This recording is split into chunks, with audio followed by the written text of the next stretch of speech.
Welcome to Equestrian Journeys. I'm Sandy Calling, your guide to the captivating world of European horse culture. Each episode will talk about century-old traditions, rich history, and the vibrant modern horse scene. You'll hear great stories, get insider tips, and meet wonderful guests who share our passion. Whether you're planning your next adventure or exploring from home, Equestrian Journeys offers a unique perspective on travel and the equestrian as well as the non-equestrian culture all over Europe. So join me each week as we uncover hidden gems and stories from Europe's magnificent equestrian heritage. And today I have the pleasure of introducing and having a guest here, Dr. Marcella Becker. Hi, Marcella. How are you today? All the way from Germany. Hi. Thank you for having me here. Nice seeing you, Sandy. Absolutely. Yeah, I'm fine, and I'm having fun doing this here. Nice. And it is fun. So Marcella and we actually have known each other for quite some time virtually. And we met through the horse world. And in July, we met for the first time in person, but it seemed like we'd known each other forever, right? Sisterhood. Exactly. So horse people connect, but horse people also with the same mission, right? With the same outcome in mind.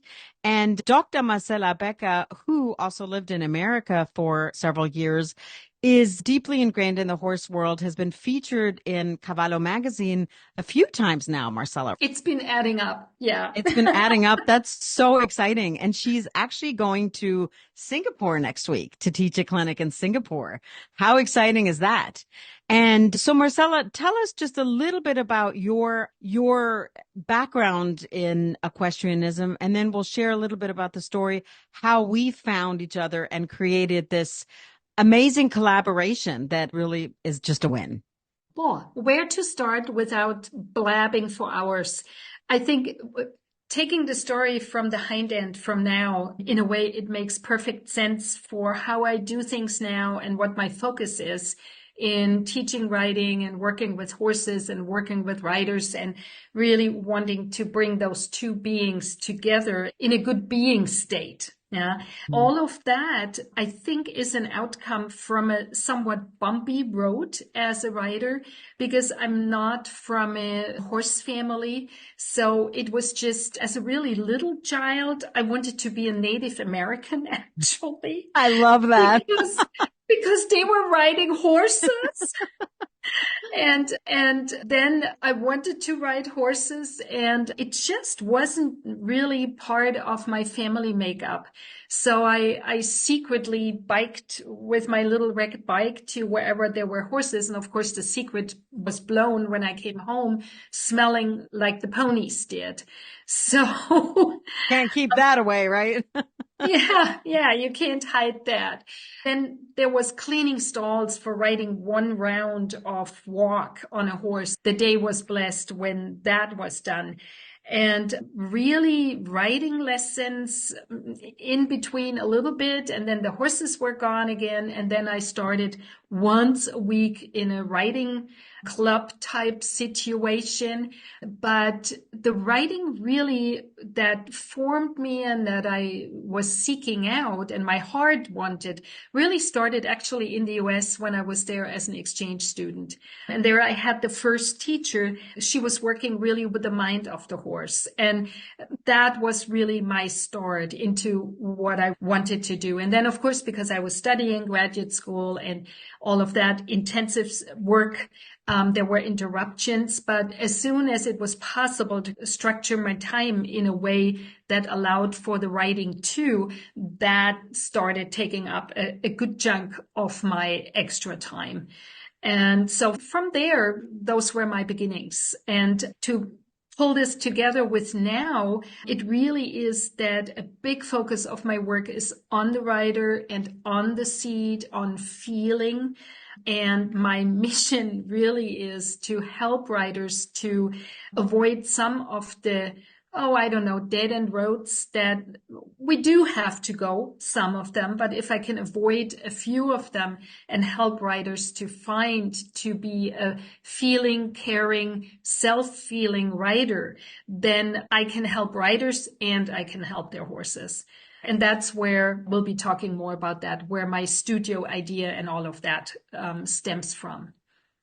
So that's really awesome. And it's unlike a lot of German people who have their start in the horse world as little girls. You wanted to be an Indian. I love that. And That was Native that's American. that. They had horses. That's what I Mhm. wanted to be. And that's what little girls, they love their horses. Some of you, and I'd mentioned it last week, I had this idea of there's a lot of like horseback riding trips to Europe.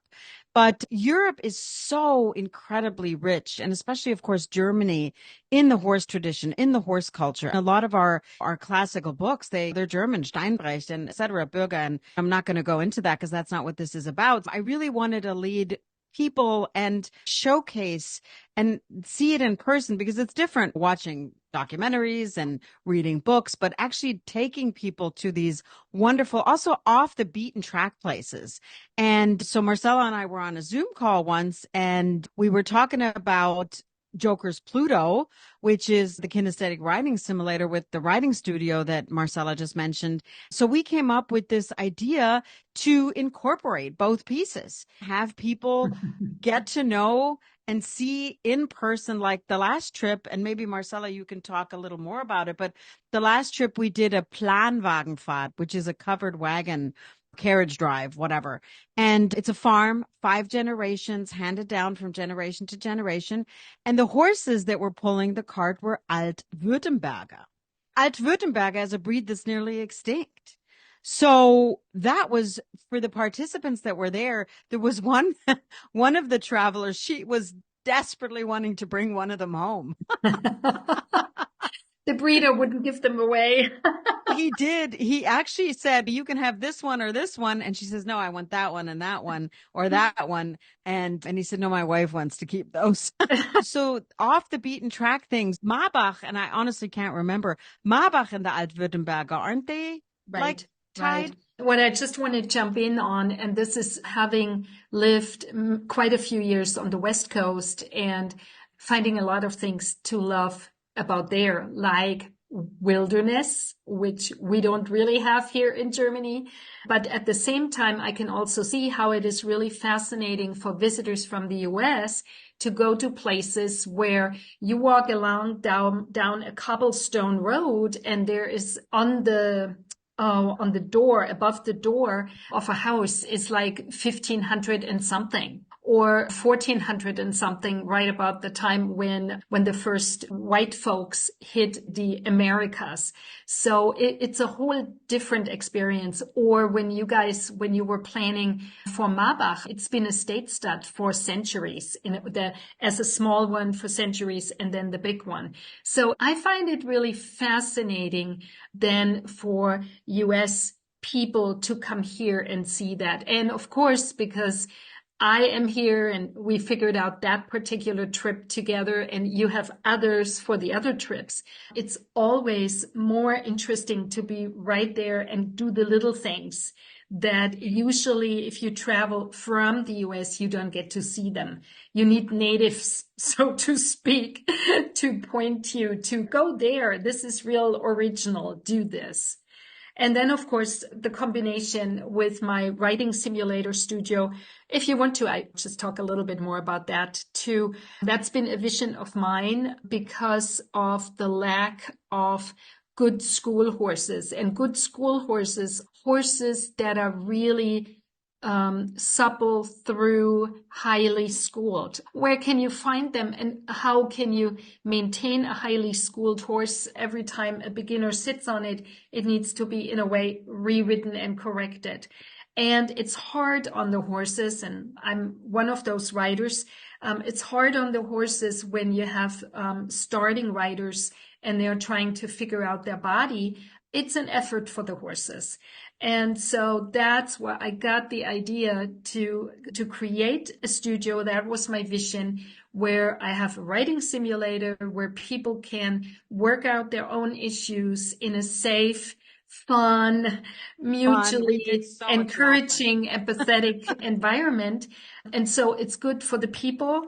For beginners, it would be great, but also just for dealing with some issues that anybody accumulates at some point.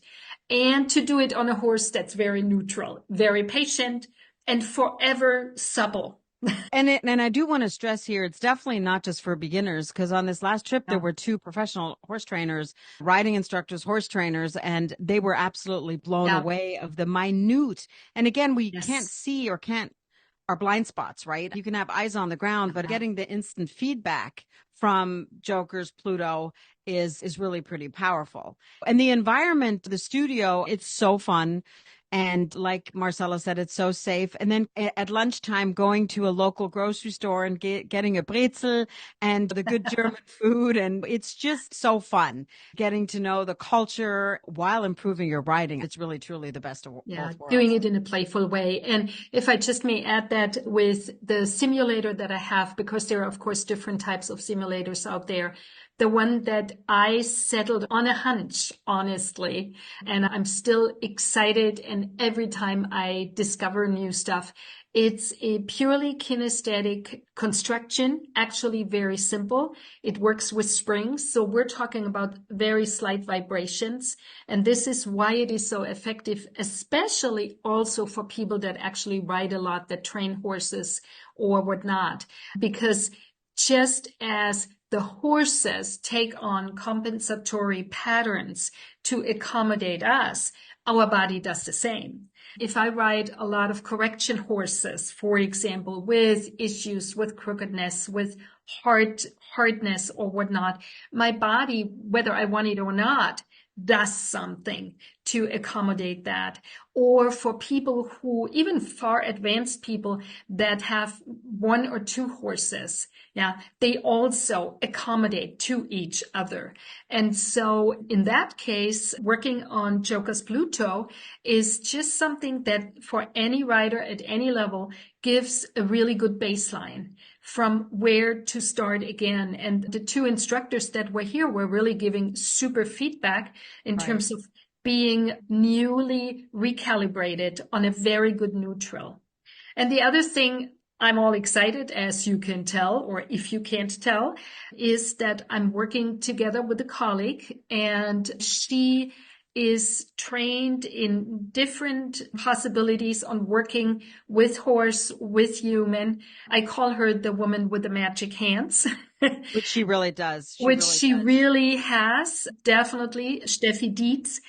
And we've been, I don't know, this was another thing where we feel like we've known each other for a long time, but it's been now a year or something that we're working that closely together. And we've got tons of plans and ideas. And Yes, tuned. yeah, it's a really good cooperation, and it's in that way I really think it's a super unique opportunity to come to my studio and get a complete recalibration of fine tuning of your seat.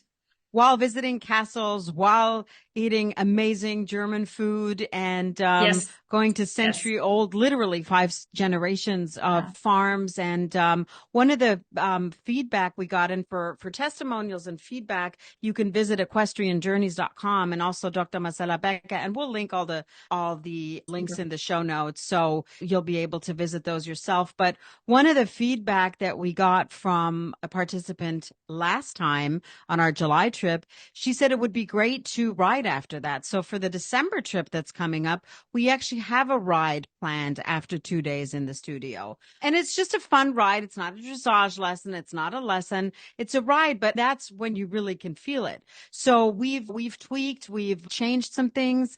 And of course, Christmas time in Germany, it's I was called just the going to say, Adventszeit. Die you have to talk Adventszeit. about the Christmas markets. Yep, the Adventszeit. So Advent is the vier Advent are the four Sundays prior to Christmas. So we're obviously not going at Christmas, but we're going in the Adventszeit, and we're going to visit some Christmas markets, but also, again, not the Christmas markets that you may hear of, the big ones like the Nürnberger Christkindlmarkt, which is one of the most famous ones, but there's some that are really off the beaten track, and I'm not going to share anymore, but they are different.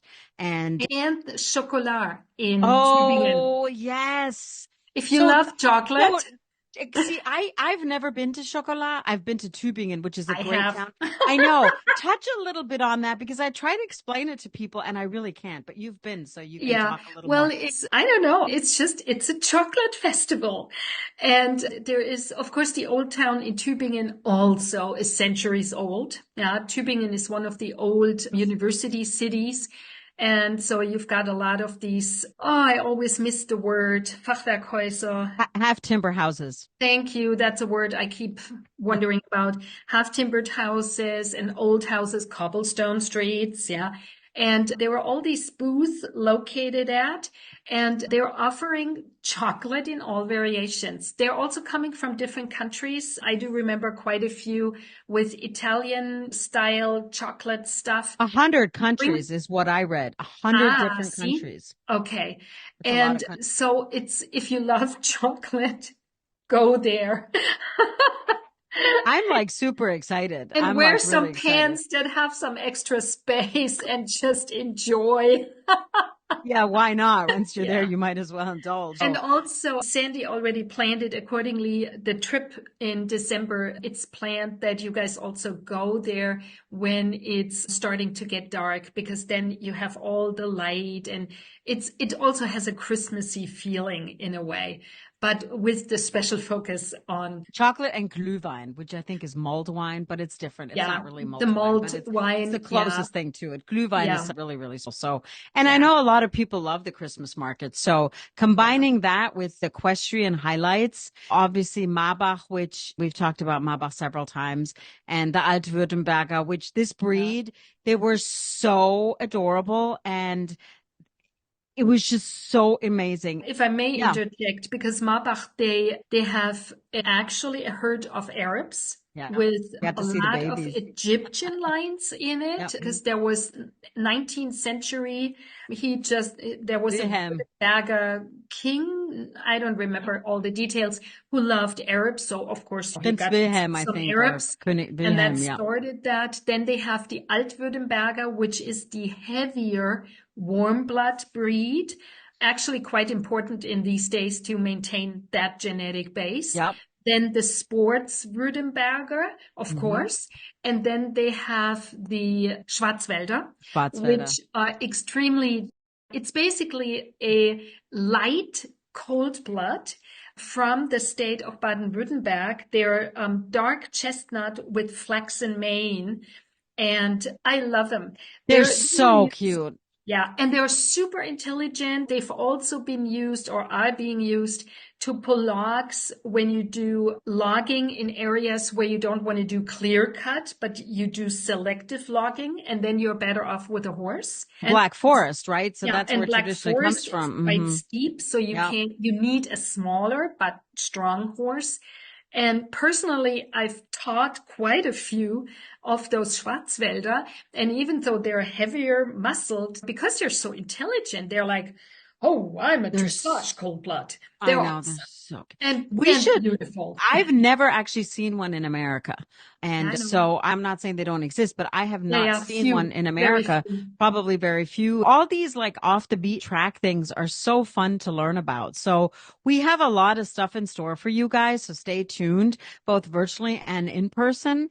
And I'm just super excited to really share this unbelievable culture that really goes back centuries and centuries.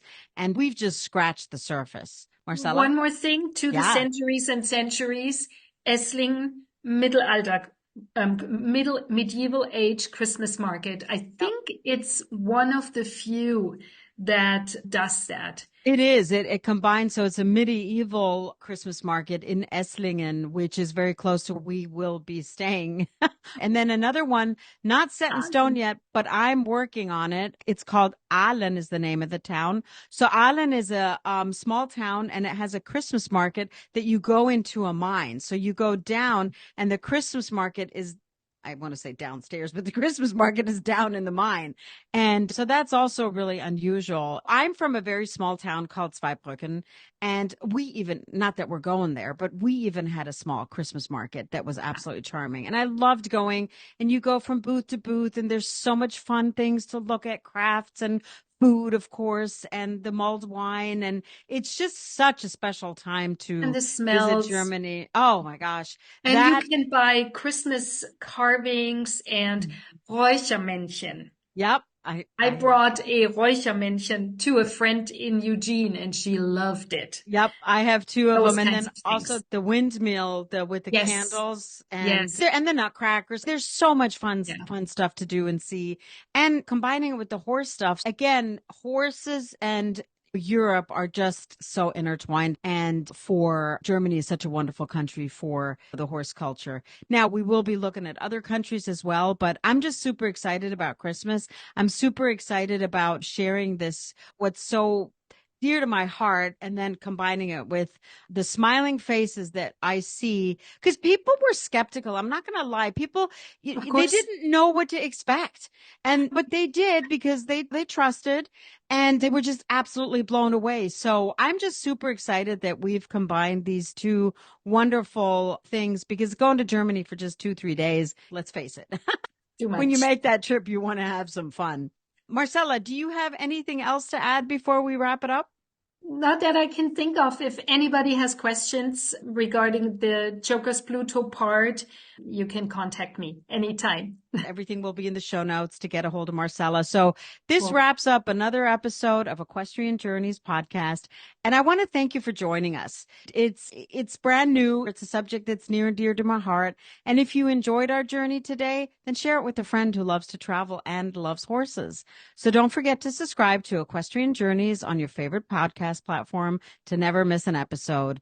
And content, travel tips, and more images can be found on websites that, again, are linked in the show notes. And if you have questions or suggestions for future episodes, reach out to us on social media. So until next time, keep your passion for horses and travel alive.